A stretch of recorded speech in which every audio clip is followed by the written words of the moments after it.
Ever wondered what happens to those colossal machines that tame the wilderness? We're talking about the titans of the forest, the mega machines of logging. These aren't your average tractors. We're talking about 100-ton fella bunchers that can snip a 2-foot thick tree like a twig, skidders that drag logs weighing more than a car, and processors that dilim and cut a tree to length in seconds. They are the steel giants that work tirelessly in some of the most remote and rugged terrains on Earth. For years, they roar to life at dawn, their hydraulic arms Shenzhen, their massive claws gripping, their powerful engines echoing through the valleys. They are the backbone of the timber industry, marvels of engineering designed for one purpose: harvesting wood with brutal efficiency. They work day in, day out, facing extreme weather, punishing landscapes, and immense physical stress. But even titans can't work forever. So, what's the final chapter for these mechanical leviathans? When their gears start to grind, their hydraulics begin to leak, and their once mighty engines sputter their last breath, where do they go to die? Today, we're journeying into the world of retired logging titans, exploring the graveyards and second lives of these incredible machines. It's a story of rust, rebirth, and remarkable recycling. Let's start with the first stop for many retired machines, the boneyard. Picture this: acres of land, a final resting place for giants. Here, retired fella bunchers, skidders, and loaders sit silently, their paint faded, their tracks half buried in mud. It's an eerie, almost post-apocalyptic scene. These are the machines deemed too old, too broken, or too expensive to repair. The cost of hauling a multi-ton machine out of a remote forest, just on parts and labor, can easily exceed the machine's remaining value. But this isn't just a junkyard. It's more like an organ donor clinic for heavy equipment. Mechanics and operators walk through these fields of steel carcasses, searching for crucial parts. A hydraulic pump from a retired processor might be just what's needed to get a newer model back to work. A track from a fallen skidder could give another machine a new lease on life. This cannibalization is a key part of the logging economy. It's a practical, cost-effective way to keep the active fleet running, salvaging valuable components from machines that are otherwise beyond saving. Every nut, bolt, hose, and gear has potential value.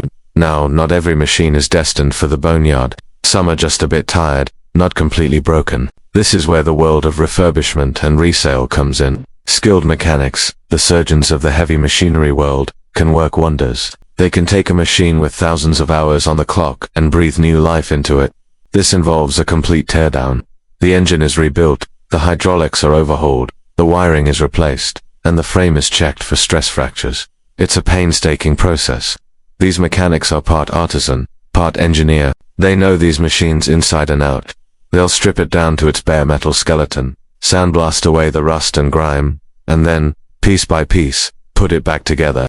It's like a massive, incredibly complex Lego set. The result can be a machine that looks and performs almost like new, but at a fraction of the cost. These refurbished titans are often sold to smaller logging operations or exported to countries with less demanding regulations and different economic scales, where they can start a second career, sometimes working for another decade or more.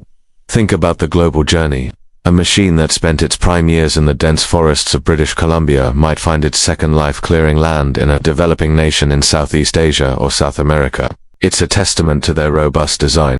These machines were built to last, and with the right care, their working lives can be extended far beyond what you might expect. It's a global ballet of supply and demand, with these steel giants waltzing across continents. But what about the machines that are truly at the end of their rope? The ones that are too damaged for refurbishment and have already been picked clean for parts in the boneyard. Their final destination is the scrapyard. Here, the process is less about preservation and more about deconstruction.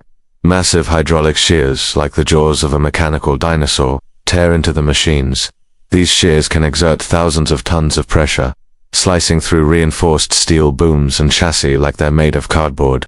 The goal is to break the machine down into manageable pieces. Different materials are then sorted. Steel, iron, copper from the wiring, aluminum, all of it is separated.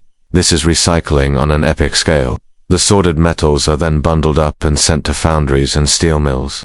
There they are melted down in enormous furnaces, purified, and reformed into new steel. That steel might become part of a new skyscraper, a bridge, or maybe, just maybe, it will find its way back into the creation of a brand new logging machine. It's the circle of life, industrial style. The titan is reduced to its elemental form, ready to be reborn. This process is incredibly important. Recycling steel uses significantly less energy and creates far less pollution than producing it from raw iron ore. So, in their death, these logging machines contribute to a more sustainable industrial ecosystem. Nothing is wasted. Even the oils and hydraulic fluids are carefully drained and either recycled or disposed of safely to prevent environmental contamination. Beyond these main pathways, there are a few other, more unusual fates for these machines. Some become training tools at vocational schools that teach heavy equipment operation. Older, less critical machines are used to give students hands-on experience without the risk of damaging expensive, frontline equipment. It's a safe, controlled environment where the next generation of operators can learn to tame these beasts. And then there's the most surprising afterlife of all, art. Some artists see beauty in the decay. They might take a giant gear or a twisted piece of a machine S-frame and incorporate it into a large-scale sculpture. These rusted, weathered pieces of metal tell a story of hard work and industrial might, and in the hands of an artist, they gain a new aesthetic purpose. From a tool of industry to a subject of contemplation.